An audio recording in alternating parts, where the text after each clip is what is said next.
नमस्कार दर्शकों, मैं आप सभी के साथ जीतू मेहरा और आपका स्वागत है हमारी इस विशेष पॉडकास्ट में। दर्शकों, आज के समय में लोगों की विचारधारा है कि भगवान कौन है, किसने देखा है, कहाँ पर है और कैसे मिलता है। तो आज के हमारे इस कार्यक्रम में हम आपको एक ऐसे सज्जन के साथ मिलवाने जा रहे हैं जिन्होंने भगवान का साक्षात्कार किया। वैसे तो भगवान को पाने के लिए अनेकों प्रकार से जप तप तपस्याएं साधनाएं व्रत आदि करने पड़ते हैं और लोग लगातार करते भी हैं, अग्रसर भी हैं इसकी ओर। लेकिन ऐसा अनुभव बहुत कम होता है जब वो भगवान का साक्षात्कार करते हैं। तो भी हमारे साथ जो ये सज्जन जुड़े हैं, इन्होंने बिना किसी तप के भगवान का साक्षात्कार किया है, तो उसी को लेकर हम इनसे जानकारी लेंगे, इनसे बातचीत करेंगे। नमस्कार सर। नमस्कार। सर, सबसे पहले तो मैं आपसे नाम जानना चाहूंगी। मेरा नाम श्रवण कुमार पुरोहित है, सुजानगढ़ का रहने वाला हूँ। जी श्रवण कुमार जी, जिला चूरू, राजस्थान। जी आपसे आपका परिचय जानना चाहेंगे। मैं मैकेनिकल इंजीनियर डिपार्टमेंट में काम करता हूँ, पार्ले बिस्किट। जी सर, तो आप संत रामपाल जी महाराज जी से आपने नाम दीक्षा किस प्रकार ली? मैंने संत रामपाल जी महाराज से नाम दीक्षा ली कि मैंने एक बार टीवी चैनल देखा था संत रामपाल जी महाराज का। तो संत रामपाल जी महाराज अपना सृष्टि रचना बता रहे थे, तो मेरे को बहुत अच्छा लगा। और वो कबीर साहब को बोले थे कि कबीर साहब भगवान है। तो मेरे को एकदम वैसे लगा कि कबीर साहब भगवान है और संत रामपाल जी महाराज से नाम दीक्षा लेने से मोक्ष की प्राप्ति होती है। तो मुझे भी लगा कि मैंने भी संत रामपाल जी महाराज से नाम दीक्षा लेनी चाहिए ताकि हमारा भी मोक्ष हो जाए। तो ऐसे में फिर आपका सफर किस प्रकार रहा, कब आपने नाम दीक्षा ली और किन आपने प्रमाणों के आधार पर आपने उनसे नाम दीक्षा ली? मैंने देखो, संत रामपाल जी महाराज जो है वेद शास्त्र अनुकूल ज्ञान बताते थे जी। तो इसलिए मेरे को बहुत अच्छा लगा।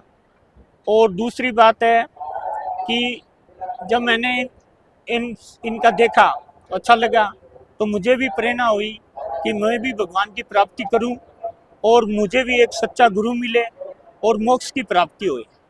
ये मेरे साथ एक बहुत ही विचित्र घटना हुई कि मैं आपको क्या बताऊं, मैं सोच भी नहीं सकता जी सर। और इस लायक भी नहीं था मैं। जी। मैडम, 26 जनवरी 2017 दिन में 10 बजे साक्षात कबीर भगवान पूजा स्थल पे प्रकट हो गए थे हमारे। जी। इतना सुंदर शरीर था उनका, मैं सोच भी नहीं सकता। वो तीव्र गति से आए, बिजली की तरह आए, रोशनी हो गई। ऊपर का कमरा था, मैं अकेला रहता था। जी। तो जब मैंने परमात्मा को देखा तो मैं बहुत अचित हो गया कि देखो कितने सुंदर श्रेष्ठ है परमात्मा। मैं देखते ही रह गया उनको। तो मैंने ये सब प्रश्न किया कि संत कबीर साहब, आप परमात्मा हो, भगवान हो, संत रामपाल जी महाराज जेल में है, तो मुझे भी नाम दीक्षा दिलाओ, मैं भी आपके शरण में आऊँगा और मेरा भी मोक्ष की प्राप्ति करूँ। तो संत कबीर साहब कहते, बेटा मैं आ गया हूँ और अब तेरा सब काम हो जाएगा। कबीर साहब और संत रामपाल जी महाराज दोनों ऐसे एक, दोनों का स्वरूप था अलग अलग और एक हो गए। वो संत रामपाल जी भी उस समय वहाँ पे प्रकट हुए और कबीर साहब भी प्रकट हुए, ऐसे दोनों एक हो गए। वो एक हो गए और बोला कि बेटा ये देख, मैं ही आया हूँ। मैं देखते ही रह गया, ये तो संत रामपाल जी महाराज कबीर साहब के रूप में ही आए हुए। कहते बेटा मैं ही आया हूँ। अच्छा सर, आपका ये काफी एक विचित्र अनुभव रहा। बिल्कुल। तो मैं आपसे ये जानना चाहूंगी कि जिस समय आपको परमेश्वर का दर्शन होता है, आपका वो अनुभव कैसा था और कैसा था स्वरूप कबीर जी का? कबीर जी का स्वरूप था, वो राजा के समान थे। मुकुट था, ये दाढ़ी थी, ये सुंदर शरीर था और उनका तेजस्वी शरीर है, नूरी शरीर है, दिव्य शरीर है, अलौकिक शरीर है, चमकदार शरीर है। और जब मैंने परमात्मा को देखा तो मैंने भगवान को ये बोला कि हे परमात्मा, मैं भी आपका शरीर छू के देखना चाहता हूँ। तो मैंने जब शरीर छू के देखा तो उनके शरीर में हाड़ मांस नहीं था। उनका नूरी शरीर था, तेजस्वी शरीर था, दिव्य शरीर था, अलौकिक शरीर था, चमकदार शरीर था और उनके शरीर में हाड़ मांस नहीं था, फोम जैसा शरीर था। इसके अलावा आपके और भगवान की क्या बातचीत होती है? मेरी यही बात हुई थी कि मुझे भी नाम दीक्षा दिलाओ, मैं भी आपके शरण में आया हूँ और मेरा भी मोक्ष की प्राप्ति करो। तो परमात्मा धीरे से बोलते हैं, मुस्कुराते हैं, कहते बेटा मैं आ गया हूँ, अब तेरा सब काम। अच्छा, तो उन्होंने, कबीर जी ने आपको संत रामपाल जी के बारे में क्या कहा? संत रामपाल जी के बारे में तो यही बोला कि ये देखो बेटा मैं ही आया हुआ हूँ। परमात्मा आपसे ये कहते हैं कि संत रामपाल जी के रूप में मैं ही आया हूँ। मैं ही आया हूँ। जी सर। तो वो दोनों एक हो जाते हैं। जी सर, एक हो जाते हैं। हाँ जी। और आप उसके बाद आप संत रामपाल जी से नाम दीक्षा ले लेते हैं?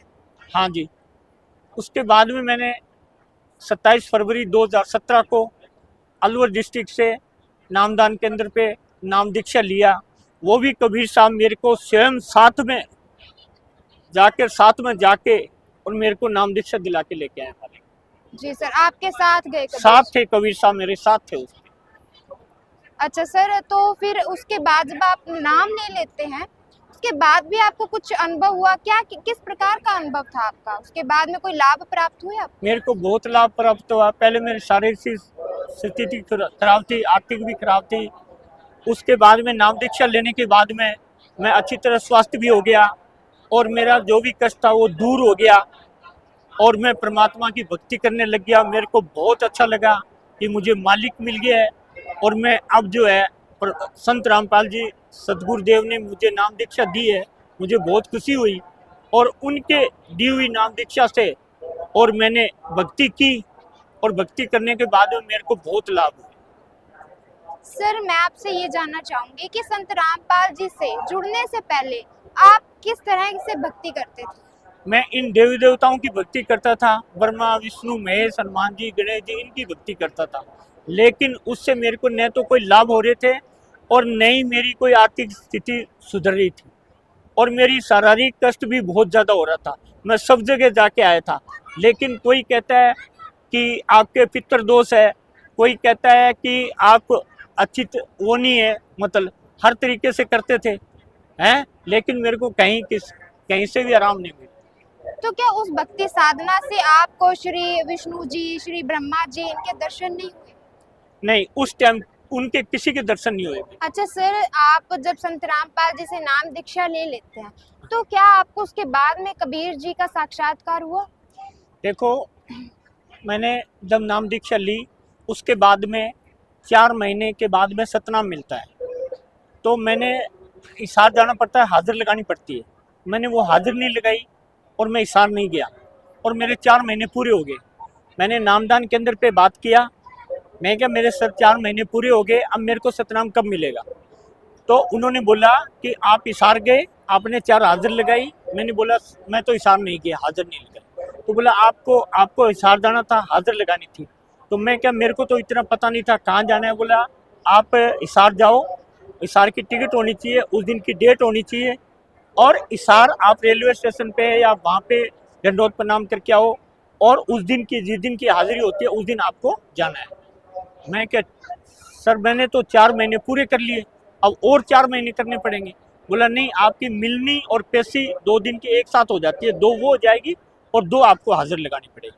आप 4 हाजिर लगा के आओ, आपको सतनाम मिल जाए। फिर मैंने ऐसा ही किया, मैंने फ़ोन रख दिया और फ़ोन रखने के बाद में मैंने संत रामपाल जी महाराज के चरणों में दंडोत प्रणाम किया पूजा स्थल पे और मैंने प्रार्थना की मालिक से कि हे मालिक, न तो मैंने हाजिर लगाई है और न मैं हिसार गया हूँ। अब मालिक मेरे को सतनाम दिलाओ, आप सतनाम प्राप्त करो और मेरी हाजिर लगाओ। तो मैंने जैसे दंडोत प्रणाम किया और उठा तो संत रामपाल जी महाराज, शाम का 4 बजे का टाइम था, साक्षात प्रकट हो गए और कहते बेटा तेरे लिए मैं हिसार से आया हूँ। मैं क्या परमात्मा आप हिसार से आए? बोला हाँ बेटा मैं हिसार से आया हूँ, तो हिसार नहीं आया। मैं क्या मालिक मैं हिसार आ जाऊँगा। बोला बेटा हिसार आ जाना, तेरा सब काम हो जाएगा। मैंने दंडोत प्रणाम किया, आशीर्वाद दिया और कहते बेटा तू चिंता मत कर, आप हिसार आ जाना, आपका सब काम हो जाएगा।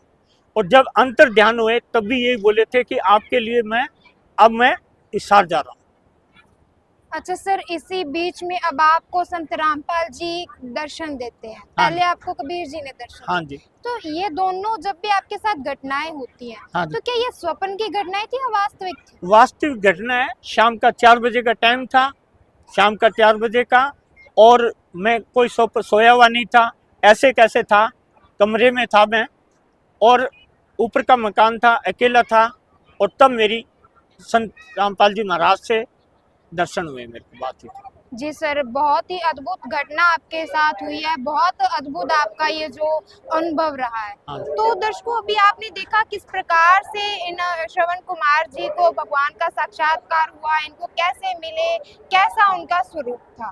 तो दर्शकों, आज की वीडियो में इतना ही, मिलेंगे किसी नई वीडियो में, तब तक के लिए धन्यवाद।